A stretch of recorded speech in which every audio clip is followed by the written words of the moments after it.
Adding to the narrative, President Trump has signed an executive order that directs the U.S. government to prioritize artificial intelligence in its research and development spending. It comes amid concerns about China's ambitions to dominate the sector.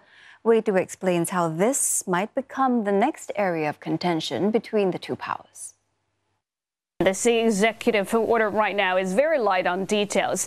What it potentially could be talking about is funding for artificial intelligence research, but we don't know whether that's going to be done through government agencies such as the Pentagon and NASA, or will it be channeled through private companies such as Microsoft. If it's going to be done through private companies, that raises another issue, because remember, China's funding for R&D has been one of the top issues that the U.S. is trying to address in this trade negotiations with Beijing. So how does that work? We don't have any details on that yet. But what does make sense is when you look at artificial intelligence, some people have said this is essentially basically replicating our value system, replicating our way of thinking, except it's going to be on an exponentially bigger and faster scale. So what would make sense is for the U.S. to push back on China's ambition on that front and say